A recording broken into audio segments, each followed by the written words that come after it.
Bonjour, chers frères et sœurs en Christ, dans la vraie paix que ce Jésus-Christ donne, mais que le monde recherche en vain dans la gloire, dans la richesse, dans la célébrité et dans toutes ces choses qui ne concourent pas substantiellement à l'objectif pour lequel nous sommes ici sur terre, à savoir sauver nos âmes par la foi à notre Seigneur et Sauveur, Jésus-Christ.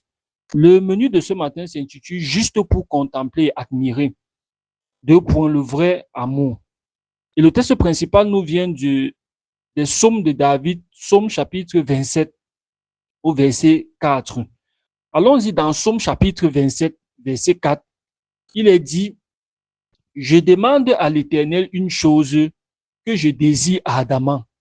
Je voudrais habiter toute ma vie dans la maison de l'Éternel pour contempler la magnificence de l'Éternel et pour admirer son temple. Nous voyons ici dans ce passage un désir de David qui est d'habiter toute sa vie dans la maison de Dieu. Et comme David, nombreux aimeraient bien également habiter toute leur vie dans la maison de Dieu. Mais la véritable question est pour quelle raison? Pour quelle raison aimeraient-ils habiter comme David toute leur vie dans la maison de Dieu? David nous donne ici la raison pour laquelle lui, il cherche tant à habiter dans la maison de Dieu. Et sa raison, c'est laquelle? C'est juste pour contempler la magnificence de l'Éternel et pour admirer son temple. Et nous voyons ici une belle expression, en fait, d'amour, ou mieux, l'expression d'un amour désintéressé. C'est-à-dire que chercher à être à côté de quelqu'un juste parce que on aime la présence de la personne, on veut juste contempler la personne. Un peu comme une femme qui dirait qu'elle veut vivre avec un homme juste pour le voir parce que le fait de le voir tout simplement lui fait plaisir.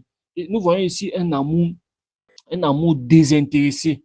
Et ça nous pousse à nous poser la question, comment vouloir en fait être près de quelqu'un d'aussi puissant juste pour contempler sa magnificence et admirer son temple. Précisons que David ne dit pas ici qu'il cherche à vivre dans la maison de Dieu, on va dire quoi, à habiter toute sa vie dans la maison de Dieu pour avoir la puissance, pour être riche, pour se sentir grand auprès de Dieu.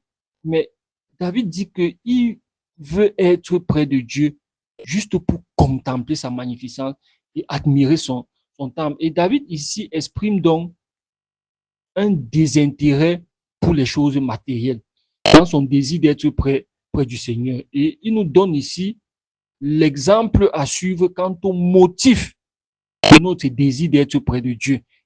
Précisons bien qu'il est une chose de vouloir en fait être près de Dieu. Une autre chose est de savoir pourquoi est-ce qu'on veut être près de Dieu. Et en effet, contrairement à David, nombreux veulent être près de Dieu par intérêt, notamment pour résoudre leurs problèmes charnels, pour recevoir de lui l'élévation, les richesses qui leur feront se sentir grands aux yeux des hommes. Bref, de manière intéressée. David nous enseigne ici à aimer Dieu de manière désintéressée, juste pour contempler sa magnificence et admirer son temple. Le Seigneur Jésus-Christ, en fait, nous enseigne cet amour désintéressé que doivent avoir ceux qui veulent le suivre, ou du moins ceux qui le suivent. Si vous vous souvenez bien, lors d'une question, ou du moins lors d'une réponse qu'il donna à un scribe, allons le voir dans Matthieu 8 au verset 19. Dans Matthieu 8 au verset 19, il est dit quoi? Un scribe s'approcha et lui dit, Maître, je te suivrai partout où tu iras. Je te suivrai partout où tu iras. Et voyons comment la réponse du Seigneur Jésus-Christ lui présente en fait le désintéressement. Le Seigneur Jésus-Christ lui répond au verset 20 en disant quoi? Il a dit, Jésus lui répondit, les renards ont des tanières et les oiseaux du ciel ont des nids, mais le Fils de l'homme n'a pas où reposer sa tête. Le Fils de l'homme n'a pas où reposer sa tête. Combien sont prêts à suivre le Seigneur Jésus-Christ juste pour contempler la magnificence, sa magnificente beauté et ses vertus et admirer son temple que constitue en fait ses frères. Combien voudraient se rapprocher du Seigneur Jésus-Christ pour mieux connaître en fait ses bonnes œuvres, les bonnes habitudes qu'il nous demande d'avoir, ou du moins ce qu'il nous ordonne d'avoir, et le plaisir d'être avec ses frères, de contempler les frères du Seigneur Jésus-Christ, que sont les frères en Christ. Oui, combien? Et ce, en absence de toute recherche de confort charnel. Combien? La vérité, c'est que, en fait, il y en a peu. Oui, il y en a peu. Combien intègrent des assemblées de manière désintéressée, juste pour contempler et ainsi apprendre les vertus du Seigneur Jésus-Christ, par lesquelles ils deviendront des personnes, en fait, réconciliées avec Dieu, avec pour résultat automatique, en fait, le salut de leur âme. Oui, combien le font de manière désintéressée? La vérité, c'est que peu.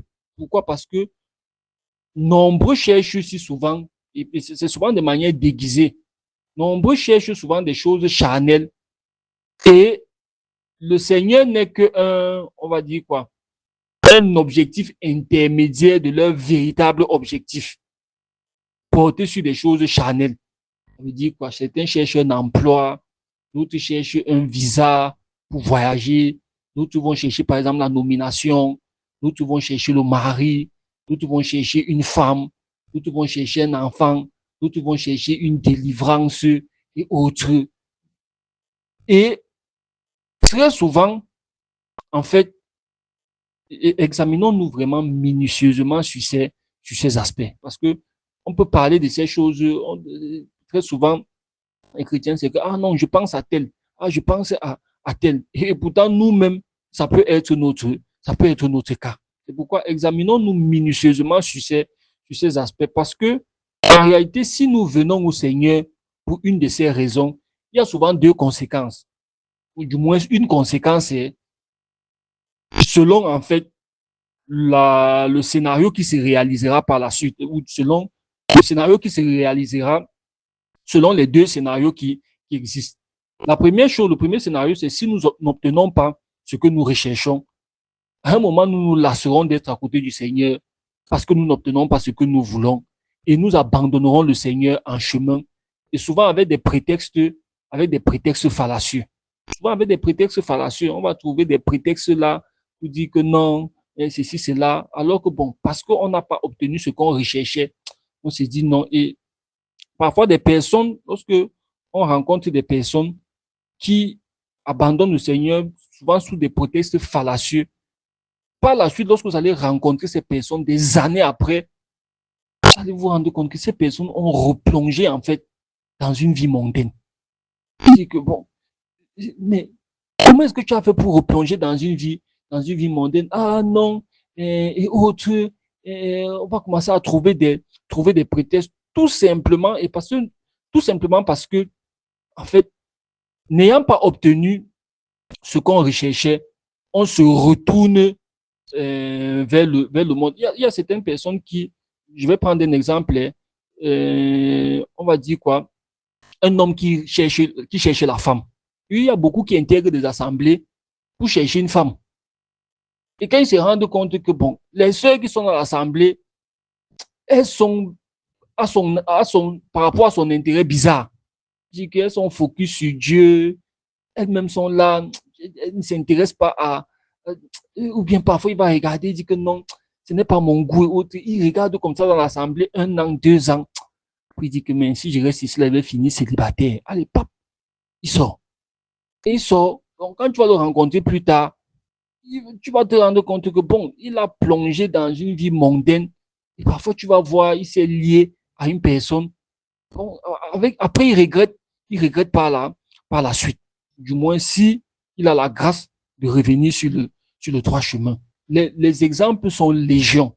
Les exemples sont légion. Les personnes qui arrivent près du Seigneur Il se rend compte qu'il ne me donne pas ce que je cherche même véritablement. Là, je sens qu'on ne peut pas obtenir cela ici. Allez, pop, basta. Il abandonne le Seigneur. Ça, c'est l'un des scénarios. Un deuxième scénario, c'est qu'ils obtiennent même ce qu'ils veulent. Et si nous cherchons le Seigneur pour une raison intéressée, si nous obtenons même ce que nous recherchons, nous abandonnerons encore le Seigneur. Après avoir obtenu ce que nous recherchons. Nous abandonnerons encore le Seigneur après avoir obtenu ce que nous recherchons. Et parce que c'est ça, l'homme est insatiable. Le cœur de l'homme est insatiable. Dès qu'il reçoit ce qu'il veut, il veut encore plus. Et dès qu'il obtient ce qu'il veut, s'il avait un instrument qu'il utilisait pour avoir cela, l'instrument dans ne sert plus à rien. Il met cet instrument de côté, allez, il passe à autre chose. Et c'est ce qui se passe très, très souvent. Des gens qui viennent au Seigneur pour rechercher, pour une raison charnelle, purement charnelle. Dès qu'ils obtiennent cela, allez, ils abandonnent le Seigneur, ils ne le servent plus à rien. Et le motif donc de notre désir de rester près du Seigneur doit être dépourvu de tout intérêt personnel et matériel. Et la conséquence, ce sera quoi? Ce sera que même si nous n'obtenons pas ce que notre cœur désire, en fait, on restera toujours près du Seigneur parce que la raison pour laquelle nous sommes près de lui, c'est pas ce désir-là, en fait. Et selon le deuxième scénario, même s'il nous donne cela parce que nous sommes venus près de lui, juste pour lui, pour le contempler, pour nous sentir bien auprès de lui, on restera près de lui en bénéficiant de ces choses que nous obtenons, de ces choses que nous avons obtenues de lui. Et on va voir par la suite que aimer le Seigneur de manière désintéressée pousse toujours à, on va dire quoi, à rester près de lui, quel que soit le scénario, qui se réalisera, mais aussi, c'est un avantage d'obtenir, on va dire quoi, par-dessus toute chose, ce qui est important.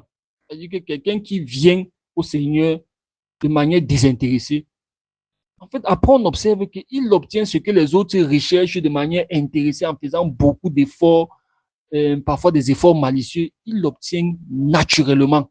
Il l'obtient naturellement. Et mon Dieu, en fait, de manière désintéressée. Pourquoi? Parce que une des conséquences d'un tel amour est de recevoir naturellement ce que d'autres seraient venus chercher sous le faux prétexte de rechercher Dieu. Et c'est pourquoi David dit juste à la suite du verset que nous venons de lire plus haut, si on regarde le verset 5, David dit quoi? David dit, car il me protégera dans son tabernacle au jour du malheur. Il me cachera sous l'abri de sa tente. Il m'élèvera sur un rocher. Vous voyez ici, David qui a recherché Dieu pour contempler sa magnificence et admirer son temple, avec une conséquence naturelle de cette manière de rechercher Dieu, est que une fois qu'il est dans ce temple, dans ce tabernacle, il sera automatiquement protégé. Mais il ne recherche pas Dieu pour cela. Mais une fois qu'il sait que Dieu le protégera dans ce tabernacle, en fait. Et nous voyons donc que David ne cherche pas Dieu parce qu'il veut être protégé, comme on cherche un marabout, mais il cherche Dieu pour le contempler et reçoit par-dessus toute chose la protection, exactement comme le Seigneur Jésus-Christ nous enseigne dans Matthieu 6 au verset 32. Que nous dit le Seigneur Jésus-Christ dans Matthieu 6, verset 32, car toutes ces choses, les choses que les gens recherchent et qui sont souvent la priorité pour eux, la priorité de leur cœur pour venir au Seigneur. Le Seigneur Jésus-Christ dit, bon, dans le cadre de ce passage, il parle de la recherche de ce qu'on va manger, de quoi nous serons vêtus. Le Seigneur Jésus-Christ dit, car toutes ces choses, ce sont les païens qui les recherchent. Votre Père céleste sait que vous en avez besoin. Et voici le conseil que le Seigneur Jésus-Christ nous donne, conformément à la manière d'agir de David. Il dit, verset 33, cherchez premièrement le royaume et la justice de Dieu, et toutes ces choses vous seront données par-dessus. Toutes ces choses vous seront données par-dessus. C'est-à-dire, autrement dit, cadeau, ça vous sera donné cadeau. Ne vous inquiétez donc pas du lendemain, car le lendemain aura soin de lui-même. À chaque jour suffit sa peine. Oui, tout le reste là est cadeau en fait pour ceux qui recherchent Dieu sincèrement et de manière désintéressée. Le reste suivra naturellement au point de bannir l'inquiétude de leur cœur et leur donner en fait la vraie paix que seul Jésus-Christ donne. Voici l'un des avantages de cette manière de chercher Dieu. C'est qu'en cherchant Dieu de manière désintéressée, en recherchant premièrement le royaume des cieux, le reste est de ne par-dessus toute chose. Et ça procure quoi? Ça procure un cœur, ça procure une absence d'inquiétude dans le cœur. C'est-à-dire que quelqu'un qui cherche véritablement Dieu, qui cherche premièrement le royaume des cieux et sa justice, le reste de choses sur lesquelles les gens seront inquiets, il l'obtiendra naturellement. Et l'une des conséquences, c'est quoi? C'est que son cœur n'est pas rempli d'inquiétude. C'est pourquoi vous allez voir quelqu'un, il est, en fait, tu ne vois pas en lui l'inquiétude. Il est serein. Parfois, même il peut être dans une situation difficile, mais il ne s'en inquiète pas parce qu'il sait que naturellement, ça, je l'aurai. Naturellement, je l'obtiendrai.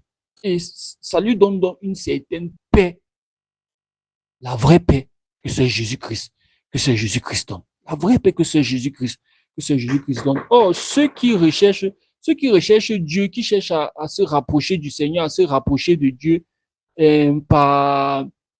pour des motifs charnels, même quand ils sont en train d'adorer Dieu, ils sont inquiets.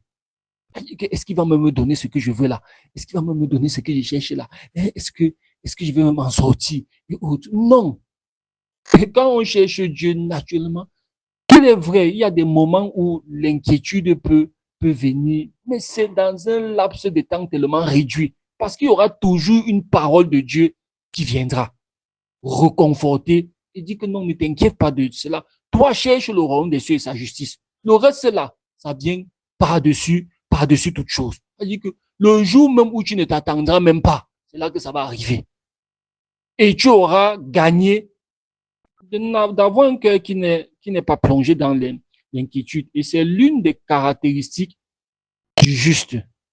La parole de Dieu nous dit que le juste ne craint pas les mauvaises nouvelles. C'est-à-dire que le juste a une particularité, c'est qu'il est dans la quiétude, en fait. Il n'a pas de crainte. Il n'a pas de crainte. Et c'est l'une des conséquences de sa justice, qui se manifeste aussi très souvent par le fait de rechercher Dieu de manière désintéressée. Que Dieu nous fasse grâce de le rechercher de manière désintéressée. Et non seulement nous obtiendrons naturellement ce que notre cœur désire, mais de surcroît, en fait, nous aurons une certaine quiétude.